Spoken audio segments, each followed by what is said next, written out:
Përshëndetje të gjithëve, mirë se erdhët në podcastin tonë Përshëndetje Mendor. Këtu jemi me Anilën. Përshëndetje Anila. Përshëndetje.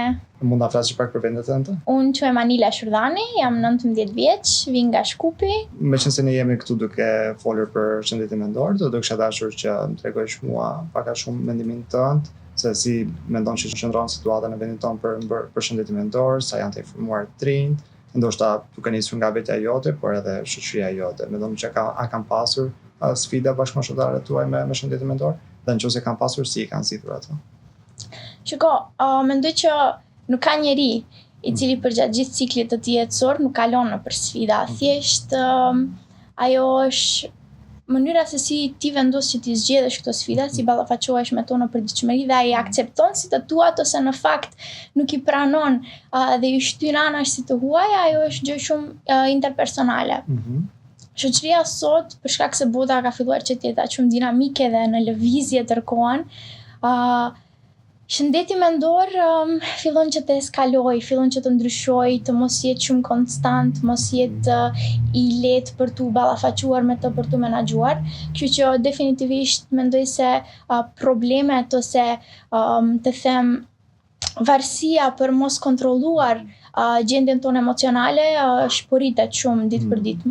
Mirë po, mendoj se njëkohësisht me të rritet edhe mundësia për ta menaxhuar atë më mirë dhe thjesht aftësohen veglat dhe mekanizmat po edhe njerëzit me të cilët mund të merren me këto për të na ndihmuar ne që të ballafaqohemi në përditshmëri me shëndetin tonë mendor kryesisht. Si është qëndrimi jot? Mendon që këto përmbajtje në internet na ndihmojnë për ta përmirësuar shëndetin tonë mendor, apo ka edhe instanca kur ata mund të që ta përgjegjësojnë atë? Njerëzit kanë këmbështrime të ndryshme. Çka mund të jetë profitabile për mua, çka mund të më ndihmojë mua, mund të jetë jashtëzakonisht e dëmshme për ty. Kështu që thjesht duhesh të vendosësh qëllimin në kahjen se ti si e sheh, cili është këndvështrimi yt, çfarë percepcioni ke ti ndaj kësaj gjëje dhe të them, ndoshta jo çdo herë të gjesh pozitivën, po çdo herë të gjesh realen nga ajo surrealja që të çdon ty që po të afrohet në atë moment. Anira, vetë se përmendëm që të rinjt kanë shumë sfida me cilat ato ballafaqohen dhe kanë shumë probleme, po si mendon ti që ato i kanalizojnë këtë energji? Ku i çojnë më shpesh? Çojnë tek shoqëria e tyre, çojnë tek prindërit ose drejtojnë drejt psikologut? Shiko, mendoj që kanalizimi nuk është personi i fundit tek i cili informacioni arrin, po kanalizimi është mënyra se si ato i nxjerrin ose i shprehin emocionet, atë çfarë ata e ndjejnë nga jashtë. Shpesh përfundon me ankth, me anksiozitet, me depresion, me urrëtie ndaj dikujt, me mashtrime që i bëjnë vetes, me deluzione, me iluzione që ata i krijojnë në kokën e tyre dhe në fakt krejt situatën e bëjnë më të madhe se sa që është. Psikologu është personi i fundit tek të cilët këta njerëz shkojnë, definitivisht. Sa i përket rrethit, sa i përket shoqërisë, ajo është shumë personale, varet se si ti ke krijuar rrethin tënd, ambientin tënd, se a mund të shprehësh mendimet e tua dhe atë çfarë ti ndjen në mjedisin tënd. Mirë po, kryesisht të paktën për vete, në fillim kur dua të adresoj diçka ose kur dua të shpreh atë mendimin inicial se a e mendoj vetë unë ose jemi të njëjtit mendim, definitivisht është familja dhe shoqëria dhe mandej nëse ka nevojë për tutje që të njoh atë se çfarë po ndjej më thellësisht, atëherë patjetër që drejtohem në psikolog. Shumë mirë që e përmende këtë, ne kemi në profesion kemi edhe një thënie që themi që nëse ke një plag, atëherë shoqëria mund që ta mbuloj, po vetëm psikologu mund që ta shëroj, mund ta nxjerrë domethënë thelbin e plagës dhe ta shëroj aty ku duhet me të vërtetë që të shërohet. Po pyetja ime për ty do të ishte kjo. Si mendon ti këto shokët familjarët, a mund që me një farë lloj mase ti parandalojnë çrregullime që mund vinë më tepër, për shembull ti përmendë depresionin, ankthin, a mendon që ata mund që ta ndihmojnë vërtet një person që është në nevojë? Ta shërojnë për mendimit inicial që e ka pasur, jo. Nuk besoj. Mirë po, definitivisht mund t'i japin kahje ose të paktën ta paralajmërojnë që hej, shoh një ndryshim të ty, nuk më duket pozitiv. Shif, bisedo, mendo, fol me veten së pari, ose kërkon ndihmë pe dikujt, ose shko te familjarët, ose takoj një psikolog, kështu që mund të inicojnë ose të nxisin atë hapin e parë kundrejt progresit emocional ose përmirësimit për të zgjidhur në fakt krejt problemin. E përse refuzojnë këto më shpesh që shkojnë tek psikologën? Mendoj që luajnë shumë faktor kryesisht sepse ne nuk shkojmë në psikolog. Edhe nuk mund të themi që ky faktor është mbi këtë tjetrin. Ky është më kryesor se sa ky tjetri. Të gjithë kanë peshë të tyre në mënyrë të barabartë, veç se nuk janë tërë këto faktorët të njohur, ca fshihen pas organit prapa. Pararësit tanë kryesisht, rrethi para neve, gjeneratat para neve, janë arsyeja kryesore sepse ne kemi krijuar këtë stereotipin që të shkosh në psikolog, je i sëmur mentalisht. Jo, ka dallim psikologu dhe psikiatri, edhe pse edhe pacientët cilët shkojnë në psikiatër nuk janë të smur psikikisht, thjesht përballen me disa të them kufi të cilët në përditshmëri nuk janë aq të njohur, aq të përmendur ose aq të folur. Çfarë mendon që duan që të mbrojnë prindrit tek fëmijët e tyre duke mos i çuar në psikolog ose Se dia duan të mbrojnë veten, nuk mendoj që duan të mbrojnë veten, për shkak se nuk mendoj që në fakt e din që traumat e tyre po i trashëgojnë te fëmijët e tyre. Mendoj që nuk janë të vëdësuar mjaftueshëm, po të ishin, besoj që përkundrazi do shtytnin që fëmijët e tyre të shkojnë në psikolog dhe këto plagët e pashëruara t'i trajtojnë. Do të thonë mendon që e bën në një mënyrë shumë pavetdijshme Po, plotësisht. A mendon që prindërit tonë ose gjeneratat më të hershme jetojnë me disa plagë dhe mendojnë që ato i kanë bërë më të forta dhe mendojnë që edhe fëmia ndoshta duhet që të kalojë të njëjtat hapa për qenë i fortë si ai? Ka gjëra në jetë që të bëjnë më të fortë, plotësisht. Edhe mendoj që një nga gjërat më të bukura që të formon si identitet ty është te kalimi i sfidave që i ke pasur në jetë.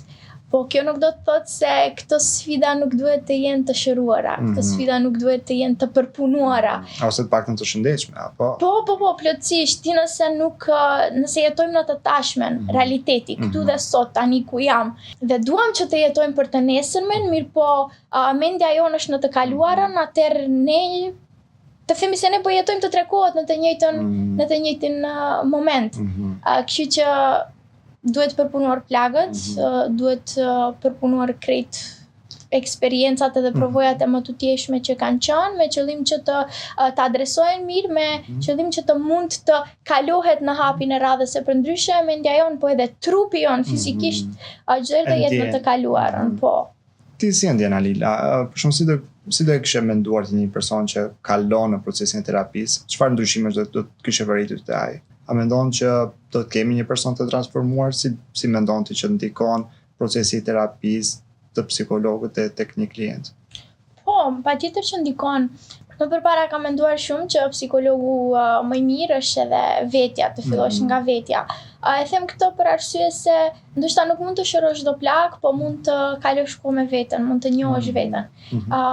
Ne dalim shumë shpesh me shoqëri, jemi të rrethuar nga familja, kalojmë kohë në punë me kolegë, në shkollë me shok, asnjëherë nuk ndalemi për të qëndruar vetëm. Kur ka qenë era e fundit që ti ke dalë dhe ke pirë një kafe me veten, e ke njohur veten. Të njohësh veten, të qëndrosh me veten, të kesh reflektim introspektiv me veten, dhe më pas të dalësh në shoqëri dhe kur të jep dikush ndonjë paragjykim ose kur të jep opinion për veten tënde, të thotë ti e ky, atëherë ti mund të ndalesh edhe të shohësh në folderët e tu sa i përkas, unë kësaj apo nuk i përkas. Dua të them që kur ti njeh veten, askush nuk mund të vinë nga larg edhe të të thotë që ti e ky person, se ti nuk identifikohesh, nuk përket në atë grup, kështu që njeh veten, bëj psikologi vetes në një anë dhe më pas nëse ka diçka që nuk mund të zgjidhësh, po shko te psikologu, aftësohu me mekanizmat, për shkak se ti kur shkon në psikolog, mënyra se si unë e shoh të paktën, psikologu ty nuk po të trajton, nuk po të shëron, thjesht po të aftëson me mekanizmat, me veglat që ti të mund t'i ndihmosh vetes. Pra ti e personi kryesor që mund të prekësh thellë në vetdijen tonë, po plotësisht. Si e ndjen ti? Ka qase këtu te psikologu për shkak të rinjta shkojnë, vizitojnë, a drejtohen te psikologu, ti ke qenë edhe në shkollë të mesme, jam i sigurt që ke edhe shumë shoqëri, a mund ndash diçka të një përvojë?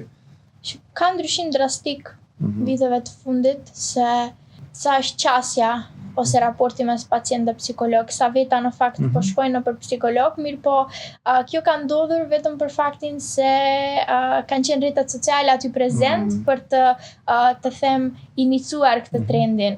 Për shkak se ditëve të sotit gjithçka është trend, mënyra se si ne aplikojmë te vetja është përmes trendeve. Ka ndryshim drastik, po njerëz po shkojnë ditë për ditë më shumë, mendoj kush ka nevojë që është shumë super realisht, për shkak se krejt kemi nevojë për sfera të ndryshme të bisedojmë, t'i referojmë, t'i zgjerojmë dhe t'i përmbyllim një herë për sa herë këto të them luftra në kokën tonë. Mirë po nuk është e mjaftueshme. As gjysma e përqindjes së plot nuk mendoj se kanë akses në psikolog. Kemi momente edhe kur e kemi shumë të heshtur problemin, apo shpeshherë thuhet që dhimbja më e madhe është ajo dhimbja e heshtur, apo ku njerëzit nuk tregojnë as si falë dhimbje, ndoshta vetëm e ndryshojnë pak a shumë stilin e jetesës, a mendon që edhe këto mund të jenë ato instancat që mund dikush këtë nevojë për ndihmë. Po, shenjë, nëse ti je person i hapur, person i qelur, person i cili shoqërohet me të gjithë, je një ekstrovert, çdo herë del, çdo herë shoqërohesh, je pozitiv, ndihmon të tjerët dhe për një herë ti shuhesh, padyshim që ka diçka që po ndodh me jetën tënde. Thjesht a duan shoqëria ta vërejnë ose duan t'i mbyllin syt dhe të marrin rrugën më të lehtë që mos të ndihmojnë. Për shkak se të ndihmosh dikë tjetër nuk është lehtë, është mjaft vështirë. Nuk di pe ku të nisësh. Unë kam pasur raste personale që jam hasur me shumë persona të cilët kanë pas tema se nevoje dhe nuk e kam kuptuar deri në pikën kur ka qenë shumë vonë dhe nuk kam pasur mundësi më që të ndihmoj. Mandej kam nisur që të ndihem unë fajtore, sikur pse se kam zënë më herët, pse nuk u kam ndihmuar. Ai ka qenë ajtësaku për mua që të bisedoj me një psikolog dhe të kuptoj vlerën time, të cilën trauma që më ka ndodhur pas kësaj përvoje të keqe mua ma ka marrë, ma ka hequr të them vetbesimin që hey, po ka ndodhur përvoje keqe, shoqëria të ka quar këtu, s'ke mundur t'i ndihmosh një personi të caktuar, nuk është faji yt se ti nuk e ke pritur. Në fund të ditës ai person ka pasur edhe shumë persona të tjerë në këtë rreth, shumë njerëz të tjerë, që do të thotë se nëse ti je fajtor, atëherë kolektivisht shoqëria është fajtore, që realisht është fajtore, luan rol të madh. Si e ndjer ti në këtë rast, a je ndjer shumë në përgjegjësi të lartë për këtë person që ta referosh diku? Nuk ka ndodhur aq shpejt. Flas periudhë javore, kanë eskaluar gjërat aq shpejt sa që nuk është se ke pasur mundësi që t'i ndihmosh ose të thuash që kam dashur t'i ndihmoj, po nuk i kam ndihmuar. Jam ndjer plotësisht fajtore. Dhe puna psikologut nuk është të thënë që gjithmonë të jetë e lumtur, apo njeriu që shkon psikolog do të ketë disa faza tranzicionit që shpeshherë nuk është të thënë që të jenë të mira ose të këndshme për individin. Ajo është tërqëllimi të shkosh.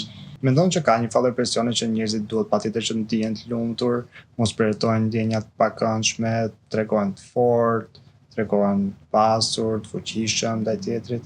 A mendon që edhe kjo i bën pak a shumë që njerëzit të fshejnë këto emocione që janë më prisht, më delikat ndoshta? Shikoj, njeriu ka nevojë që të përkas diku në një rreth, në një shoqëri, të etiketohet, të identifikohet si pjesë një grupi, pjesë e diçka. Në momentin që unë jam i pa lumtur dhe rrethi im është çdo herë i lumtur, unë ndjehem left out, ndjehem sikur nuk përkas, kështu që filloj të maskoj të vërtetën, realitetin tim, të gënjej në fillim vetëm, po më pas të gënjej edhe shoqërinë edhe rrethin tim. Kështu që po, patjetër që njeriu ka nevojë të paktën ndjen nevojën për të maskuar, për shkak se është i varur nga fakti se duhet të përkas diku.